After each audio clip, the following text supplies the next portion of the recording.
Once upon a time, there was a young woman named Belle who loves books and dreams of traveling the world. She lives with her father, Maurice, a struggling inventor who is constantly in debt. One day, Maurice receives a letter from an old friend, who offers him a chance to sell his latest invention at a prestigious expo in Paris. Maurice decides to take the opportunity and leaves Belle behind with his assistant, Gaston, a handsome but arrogant and selfish man who has a crush on Belle. However, things go wrong when Maurice gets lost in the woods and stumbles upon a mysterious castle. There, he meets the Beast, a cursed prince who was turned into a hideous creature by an enchantress as a punishment for his cruelty and vanity.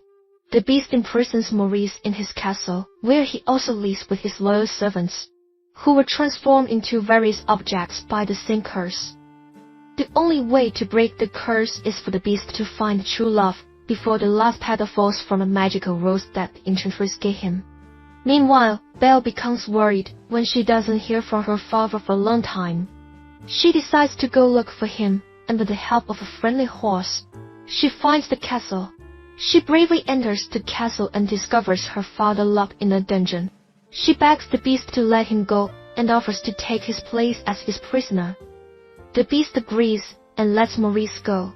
He also gives Belle a magic mirror, which allows her to see anything she wishes. Belle is terrified of the Beast at first, but she gradually learns to see beyond his appearance and discovers his kind and gentle side. She also befriends the enchanted servants, who hope that she might be the one to break the curse. The Beast, who has never felt love before, starts to develop feelings for Belle, and tries to win her heart. He shows her his library, which is full of books that Belle loves. He also takes her to a beautiful garden, where he gives her a rose as a gift. He even invites her to a romantic dinner, where they dance together in the ballroom. However, their happiness is threatened by Gaston, who learns about Belle's situation from Maurice. He becomes jealous and angry and decides to kill the Beast and take Belle for himself. He rallies the villagers, who are afraid of the Beast, and leads them to storm the castle. He also locks Maurice and Belle's horse in his cellar, to prevent them from warning Belle. Belle, who sees the attack through the magic mirror, begs the Beast to let her go and help her father. The Beast, who loves Belle more than his own life, agrees and sets her free. He also gives her the magic rose and tells her to remember him. Belle promises to return and leaves the castle with the magic mirror. She arrives at the village, where she frees her father and her horse. She also tries to convince the villagers that the Beast is not a monster, but a good and gentle creature who saved her life. She shows them the magic mirror, which reveals the Beast's image. However, Gaston snatches the mirror from her and uses it inside the villagers to kill the Beast.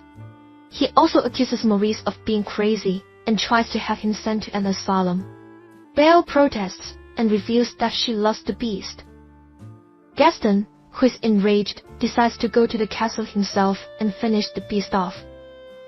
Belle and Maurice follow Gaston and reach the castle just as the battle begins. The enchanted servants fight back against the villagers and manage to drive them away. However, Gaston sneaks into the tower, where he finds the Beast, who is too depressed to defend himself. Gaston attacks the Beast and wounds him with his knife. The Beast, who regains his will to live when he sees Belle, fights back and overpowers Gaston. He spares his life and tells him to leave. Gaston pretends to accept, but then stabs the Beast in the back. The Beast loses his balance and falls from the tower. Gaston also falls and dies. Belle rushes to the Beast's side and cradles him in her arms. She tells him that she loves him and kisses him. The Beast smiles and tells her that he loves her too. He then closes his eyes and dies. Belle cries and hugs his body. Suddenly, a miracle happens. The magic rose glows and the petals fly into the air. The Beast's body transforms back into his human form, and he comes back to life. Belle is overjoyed and kisses him again. The enchanted servants also turn back into their human forms, and rejoice. The curse is broken and the castle is restored to its former glory.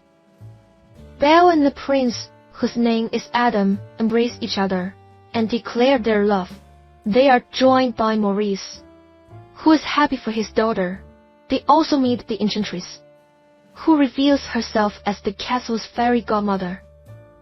She apologizes for her harsh punishment and congratulates them for finding true love. She also gives them her blessing and disappears. Belle and Adam get married and become the king and queen of the land. They live happily ever after, surrounded by their friends and family.